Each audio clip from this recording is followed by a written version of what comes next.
یہ بھی ایک بڑا مشکل ٹاسک ہوگا، کیونکہ مولانا صاحب تحریک انصاف اور ان کی قیادت سے بدظن ہو چکے ہیں۔ اب ناظرین آ جاتے ہیں دوسری خبر پہ۔ پہلے تو ناظرین آپ کو یہ بتا دیں کہ وفاقی آئینی عدالت نے اپنی آفیشیل ویب سائٹ لانچ کر دی ہے۔ اب جو آفیشیل ویب سائٹ ناظرین لانچ کی گئی ہے اس پہ چیف جسٹس امین الدین خان صاحب اور امین الدین خان صاحب کے ساتھ جو آئینی عدالت کے دیگر ججز ہیں ان کا تمام کا پروفائل جو ہے وہ آئینی عدالت پہ لکھ دیا گیا ہے، پبلک کر دیا گیا ہے۔ اب آپ نے جو مقدمات کی سماعت کی کاز لسٹ ہے وہ آپ آفیشیل آئینی عدالت کی جو ویب سائٹ ہے وہاں پہ دیکھ سکتے ہیں کہ کون سے دن کون سا مقدمہ سماعت کے لیے کس بینچ میں مقرر کیا گیا ہے۔ اب خان صاحب کا کون سا مقدمہ سماعت کے لیے مقرر ہوا ہے، اس پہ آنے سے پہلے ناظرین جو آج آئینی عدالت میں اسلام آباد ہائی کورٹ کے 4 ججز نے جو سی ایم میں جو متفرق درخواست گزاری ہے، جس میں اسلام آباد ہائی کورٹ کے 4 ججز نے آئین پاکستان پہ، وفاقی آئینی عدالت پہ جو عدم اعتماد کا اظہار کیا ہے، اس خبر کی ڈیٹیل پہلے آپ کے ساتھ شیئر کر لیں۔ اسلام آباد ہائی کورٹ کے 4 ججز محسن اختر کیانی صاحب، جسٹس بابر ستار صاحب، جسٹس سردار اعجاز اسحاق صاحب اور جسٹس سمن رفت امتیاز صاحبہ، ان کی طرف سے یہ متفرق درخواست جو ہے وہ آئینی عدالت میں دائر کی گئی ہے، جس میں یہ کہا گیا ہے کہ جو 24 نومبر کو آئینی عدالت کا جو 6 رکنی بینچ ہے جس کو امین الدین خان صاحب ہیڈ کر رہے ہیں، جس میں جسٹس رضوی صاحب ہیں، جس میں جسٹس باقر نجوی صاحب ہیں، جس میں جسٹس کے آغا صاحب ہیں، جسٹس روزی خان صاحب ہیں، جسٹس ارشد حسین شاہ صاحب ہیں،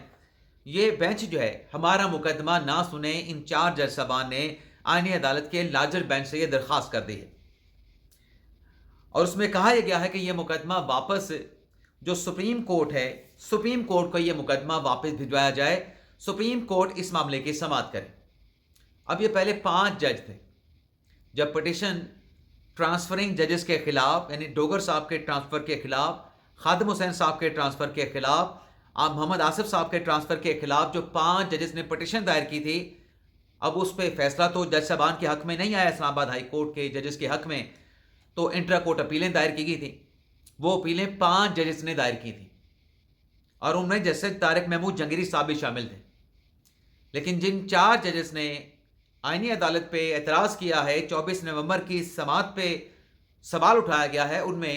جسٹس جہانگیری صاحب نہیں ہیں، یعنی جسٹس جہانگیری صاحب وفاقی آئینی عدالت پہ اور 27ویں آئینی ترمیم پہ کسی قسم کا اعتراض نہیں اٹھا رہے ہیں۔ لیکن آج ان 4 جج صاحبان نے جو پٹیشن دائر کی ہے، اس پٹیشن میں ان کا یہ کہنا ہے کہ مطلب اس کا خلاصہ یہ ہے کہ یہ جج صاحبان جو 4 ہیں یہ 27ویں آئینی ترمیم کو نہیں مان رہے، اور یہ ناظرین جب کوئی جج حلف اٹھاتا ہے، اس حلف میں یہ کبھی نہیں لکھا ہوتا کہ آئندہ چل کے مستقبل میں اگر ترمیم ہو جائے گی تو جج کو نیا حلف اٹھانا پڑے گا۔ آئین میں جیسے جیسے ترامیم ہوتی جاتی ہیں، جج کا جو آلریڈی اٹھایا گیا حلف ہے، اسی حلف کے تحت ان ترامیم کے بھی جج صاحبان تابع ہو جاتے ہیں، یعنی ان ترامیم کو کی پابندی، ان کو ماننا ان پہ لازم ہو جاتا ہے۔ اب یہ 4 جج صاحبان جو کہہ رہے ہیں کہ 27ویں آئینی ترمیم کو ہم نہیں مانتے، یہ مجاز جو اتھارٹی ہے اس نے 27ویں آئینی ترمیم نہیں کی۔ اگر ناظرین ایسا ہی ہے، اگر اختیار آئینی عدالت کے پاس نہیں ہے اس نوعیت کے مقدمات سننے کا، انٹرپریٹیشن کے، چاہے وہ کانسٹیٹیوشن کی انٹرپریٹیشن ہے، چاہے وہ لا کی انٹرپریٹیشن ہے، تو پھر 2 جج صاحبان نے استعفیٰ کیوں دیا تھا؟ منصور شاہ صاحب نے، اطہر من اللہ صاحب نے، اگر اختیارات انٹرپریٹیشن کے سپریم کورٹ کے پاس ہی ہیں، وہ جج صاحبان استعفیٰ دے کے کیوں چلے گئے تھے؟ ان جج صاحبان نے تو کہا تھا کہ ابھی ایپلیٹ فورم سپریم کورٹ بن گئی ہے، انٹرپریٹیشن کے معاملات آئینی عدالت کے پاس چلے گئے ہیں، لیکن ان 4 جج صاحبان نے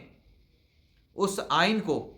پلٹ کے رکھ دیا ہے، اس 27ویں آئینی ترمیم کو یہ ماننے کے لیے تیار نہیں جو کہ پارلیمنٹ کی جانب سے،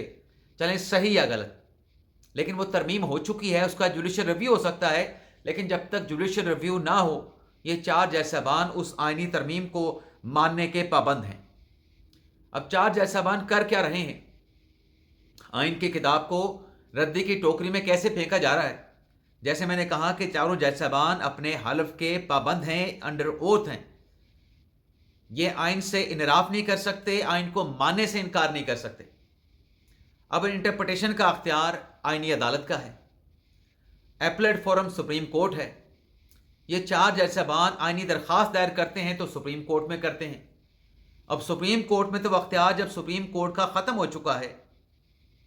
جو آپ حلف اٹھاتے ہیں اس میں یہی کہا جاتا ہے نا کہ میں آئین کے تابع رہوں گا، آئین کے ایک ایک آرٹیکل، ایک ایک شق کی پابندی کروں گا. تو جب سپریم کورٹ کا وہ اختیار رہا ہی نہیں اس کے پاس آئینی مقدمات سننے کا، تو پھر یہ جج صاحبان کس آئین کے تحت، انڈین مطلب آئین کے تحت، اس میں تو سپریم کورٹ موجود ہے. سپریم کورٹ کا وہ اختیار جو کہ آئینی عدالت کو چلا گیا ہے، وہ سپریم کورٹ کی، انڈیا کے سپریم کورٹ کے پاس موجود ہے. کیا انڈین کانسٹیٹیوشن کے تحت یہ درخواستیں سپریم کورٹ میں دائر کر رہے ہیں؟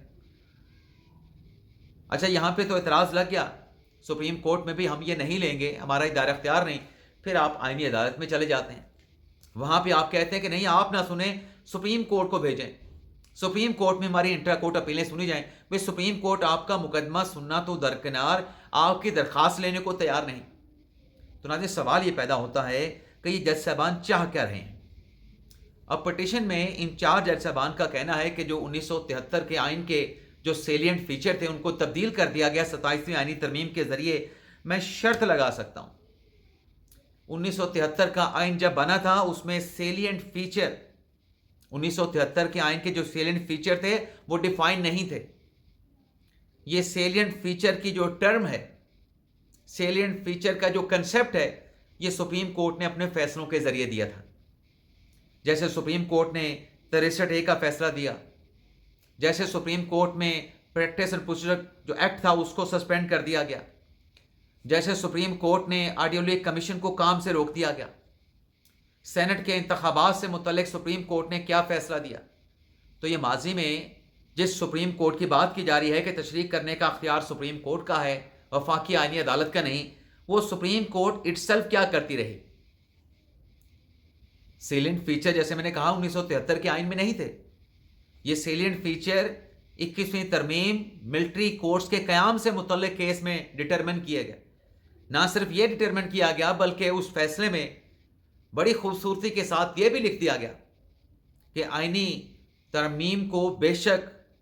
سپریم کورٹ نے آج تک کالعدم قرار نہیں دیا، لیکن آئینی ترمیم کا سپریم کورٹ جوڈیشل ریویو کر سکتی ہے. اسے کانسٹیٹیوشن کے فنڈامنٹل رائٹس کے ٹچ سٹون پہ اس کو پرکھا جا سکتا ہے، اس کا جائزہ لیا جا سکتا ہے.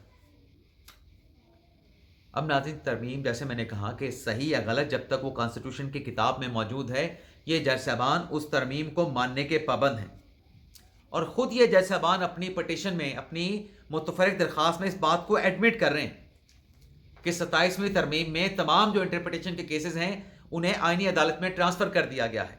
یہ چاروں جج صاحبان اپنی پٹیشن میں ایکسیپٹ کر رہے ہیں کہ 27ویں ترمیم میں سپریم کورٹ کا انٹرپریٹیشن کا اختیار ختم کر دیا گیا ہے.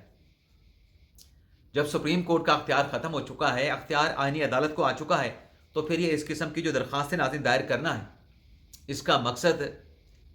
مقصد اپنے ایشو پہ ریلیف حاصل کرنا نہیں،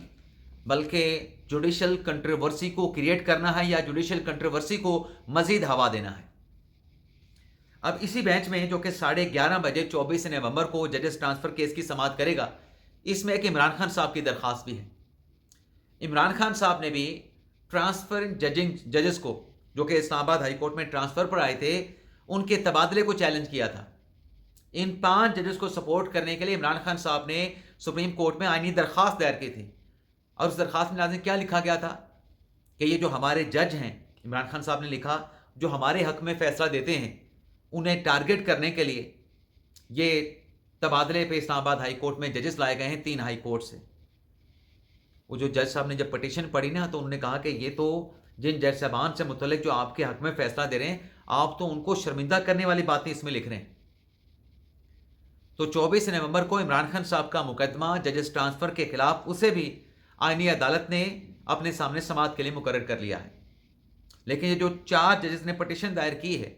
یہ پیر کے دن 11:30 بجے 6 رکنی لارجر بینچ کے سامنے ریکارڈ پہ آئے گی نہیں آئے گی، اس حوالے سے کچھ کہا نہیں جا سکتا، کیونکہ آج کے دن تک ہفتے کے آج کے دن تک جب میں پروگرام ریکارڈ کر رہا ہوں یہ پٹیشن ابھی اس کیس کے ریکارڈ میں نہیں آئی ہے۔ اس کے علاوہ ناظرین تحریک انصاف کے لیے ایک اچھی خبر ہے، اور وہ خبر یہ ہے کہ 9 مئی کے کیسز میں جو تحریک انصاف کے 2 سینئر رہنما، ایک یاسمین راشد صاحبہ اور دوسرے عمر سرفراز چیمہ صاحب، جو کہ 9 مئی کے کیسز میں کنوکٹ ہوئے تھے، آج ATC عدالت نے یاسمین راشد صاحبہ کی 9 مئی کے کیس میں ضمانت کو ایکسیپٹ کر لیا ہے، یعنی انہیں ضمانت دے دی ہے، لیکن وہ جیل سے باہر نہیں آ پائیں گے کیونکہ کچھ کیسز میں وہ سزا یافتہ کنوکٹڈ ہو چکی ہیں۔ اور چند روز پہلے ATC لاہور کی عدالت نے جو عمر سرفراز چیمہ صاحب ہیں انہیں بھی ضمانت گرانٹ کر دی تھی، لیکن وہ بھی سزا یافتہ ہیں۔ ضمانت ملنے کے باوجود وہ بھی رہا نہیں ہو سکے تھے کیونکہ 9 مئی میں ان کو سزا یافتہ ڈکلیئر کر دیا گیا تھا۔ تو یہ ناظرین ہمارا ویڈیو لاگ آپ سے اجازت چاہتے ہیں۔ اللہ تعالیٰ ہم سب کا حامی ناصر ہو۔ اپنی دعا میں یاد رکھیے گا۔ پاکستان زندہ باد۔